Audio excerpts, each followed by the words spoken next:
Hi and welcome to PCM Norway Productions coverage of the Tour de France. My name is Dick Henderson. Alongside me is our expert commentators. Today it's our expert commentators. It's Jim Jones, as always, sporting announcements from PCM Daily, and Doddy from PCM Daily as well. Today we're going to talk about what's happened so far in the Tour de France, and we're also going to look at the second week. And I'm going to start off with you, Jim. What do you feel about the first week? I'm impressed by John Grodret, of course. Of course. He's been doing well. It's also a bit let down for Contador because he lost time. Yeah. I don't remember which stage it was, but he lost time to the other favorites. So I think it'll be hard for him to get back in the competition. Yeah. I'm also impressed by the Norwegian riders getting stage wins, and it seems like it's Edvald Bosenhagen and Hushovd fighting for the green jersey. Yeah. And that's good for us Norwegians. Of course. And I'm not too happy with Mark Cavendish lead out, because he's been doing well on the last 200 meters, but the lead out hasn't been that good. Yeah, he's been unlucky so far, I would say. Yeah. Yeah. But it's been a good week of racing, and I'm happy to see what happens in the second week. Okay, so sporting announcements, your thoughts? Well, it's only the first week on so far, but already Andy Schleck is looking pretty impressive. Yeah. He's going to be hard to beat later on. And the sprints have been interesting because with Cavendish doing a bit crap, there's been no dominant rider. We've got stage wins for Farah, Bosenhagen and Pataki. Yeah. So it's all very close, all very interesting. Yeah, but what are your thoughts if you look to the general classification with Andy Schleck? 53 seconds on Cadel Evans. Is that enough for a time trial? Well, there's plenty of mountains to come, so it's not enough yet. Mm. But I think we mustn't forget Chris Horner, who has been invisible, but he's second overall. Yeah. He can time trial. Yeah, sure. We will get back to that after we have covered the first week a little bit more. Doddy, something to add to the first week's impressions? Just already you can see in the general classification that the big guys are already out there, so that's clearly worked in a tour organization's way of making these finishes quite interesting. And also, it's a really open tour so far. The stages are open. If you look at the points classification, it's all still open. Everything's open. Yeah. And Jim, if you look on the general classification, Alberto Contador, 6 minutes 21 seconds behind Andy Schleck. Can he make up time and still be on the top spot on the podium when we reach Paris, or is it too much? I think he can be on the podium for sure, but not going to win the Tour de France. Yeah. Is he maybe going to go for some King of the Mountain jersey type of? No, I think he'll fight for the GC competition, of course, but I don't think he'll be the one winning the tour, but he will definitely be on the podium, I think. Yeah. Sporting announcements and Doddy, anything to add?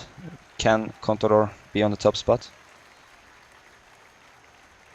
No. 6 minutes is a lot of time, but I suppose he could gain 2 or 3 minutes on the time trial in Andy Schleck. Mm-hmm. And so then suddenly that halves the gap. Yeah. He's going to have to climb very, very well. And at the moment, Andy Schleck seems to be the one in form. Yeah. And then you got Cadel Evans. He's going to have to take the... Yeah, go on, Doddy. Go on. Sorry. Go on. He's going to have to take the advantage everywhere. And Jim, 53 seconds down from Andy Schleck, Cadel Evans. Is this his year? It could be, but it's still this time trial, and if he doesn't lose too much in the mountains, he can still get the victory, of course. But we just have to wait and see. Andy Schleck, as sporting announcement said, he seems to be in the best shape of all the GC contenders. So I don't think he will lose time to Cadel Evans in the mountains. I think he'll be gaining a lot of time on Cadel. Okay. Well, if everybody looks at general classification right now, you can see that the top 10 is kind of it's kind of tough, really. You got Andreas Klöden. Could he make a top 3 appearance this year? Sporting announcements, go. I think a lot depends on who is the actual Radio Shack leader. Mm-hmm. Because at the moment, Horner is the best placed. But if they go behind Horner, then Klöden can forget it. But if they make Klöden the leader, then you've got an outside chance of a podium. Yeah. I think top 5 is a more realistic aim. Yeah, but Klöden is better than Horner in the mountains, correct? Or He should be. yeah. But he is already 50 seconds behind Horner. Yeah. So it will be interesting to see how Radio Shack approach that. Yeah, it will be as soon as we hit the mountains. Now in the second week with Les Ardennes to begin with. Do you guys think that we will see big time differentials in Les Ardennes, Dottie? It's hard to say because it always depends on how a race is ridden. I think coming out of the Pyrenees, there'll definitely be big time differences. I think you'll definitely see who's there and who's definitely not going to be winning. Mm-hmm. But on Les Ardennes, I think you'll see a minute maybe taken out of some riders quite easily. Yeah, we will be over Col du Tourmalet that day and then finish up Les Ardennes. Will Saxo Bank now put riders in front and go hard, or don't they have the team for that anymore? Sporting nonsense. Well, compared to Leopard Trek, they don't have the team. Mm-hmm. So it's going to be hard, because I think Leopard Trek will be keeping a tight watch on things. Mm-hmm. Because, I mean, on their day, Richie Port and Chris Anker Sorensen and all the Spaniards could do well. But they've had an even worse first week than Contador. So it might not be a good race for Saxo Bank. Yeah.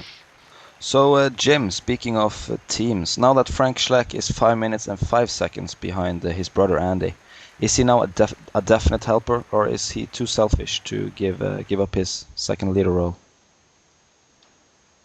Well, I'm pretty sure that he'll help out his brother. If there was another GC contender that was running for the team, I'm not sure if he would ride for him, but I'm pretty sure he will ride for Andy this year.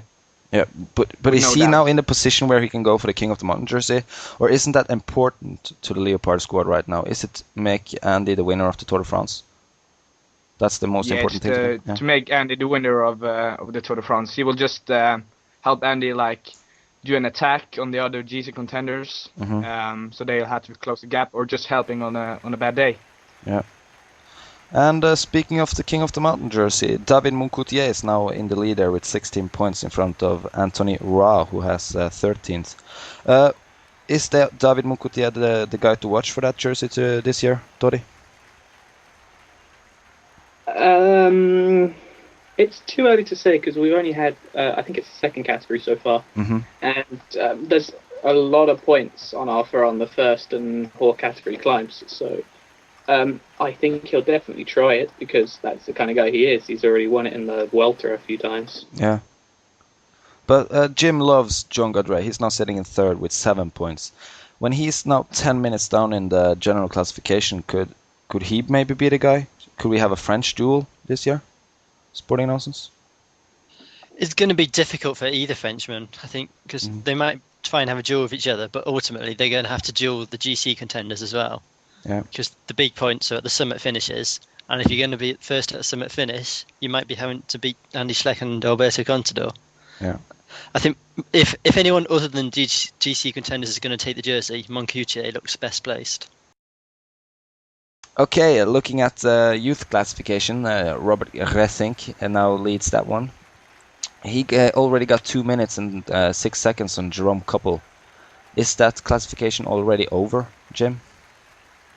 It's not already over because Resink has been having bad luck on last year's Tour de France, for example, falling off the bike, hitting the tarmac. He's not the safest rider in the peloton, so if he falls, it could be over for him. But in the mountains, he's surely the strongest, and perhaps also on the time trial. So I don't see a real contender for racing this year, unless he falls. And now we are sporting announcements. Now we're hitting the second week, which is much more bumpy than the first week. Can we see sprinters and kind of punchers like Tom Bonen, Romain Fayeux, and Royas Gill making some moves up the points classification? I think apart from the top 5 in the points classification, it's too late, and they just have to look at stages. But their problem is they might be a bit better on the hills, but so are the Norwegians. Yeah. So we might not see them do anything at all. Yeah. Very, very good point. So we will hit Les Ardennes, the 12th stage of this year's Tour de France. Will we see Andy Schleck attacking now, Doddy, or will we see that he will just be on the defensive, looking after Cadel Evans and Alberto Contador? What are your opinions? Well, you could go on the attack, but already we've seen that he's gone on the attack at the yellow jersey, so for a stage win, but I think it would be in his kind of interest to extend his gap as much as possible, so probably attack, I would say. Looking at stage 13 to Lourdes, is this the day for the breakaways, Sporting Announcements? Is this the stage in the second week where we will see a breakaway go in? If ever breakaway is going to win a so-called mountain stage, then this one's it. Okay. Yes. Not stage 14 to Plateau de Bay then? That's more likely to come to the GC contenders once again. But is this the stage, or is Les Ardennes the stage where we'll see Contador trying to make up time, Cadel Evans trying to make up time, and even Basso making up time? Is this the stage, or is the Les Ardennes stage? I think it will be both stages. Okay. Yeah. Well, thank you all for taking the time to be with us on this rest day. And on behalf of PCM Norway Production, I was Dick Henderson. Alongside me was our expert commentators, Jim Jones, Sporting Announcements, and Doddy. Arrivederci.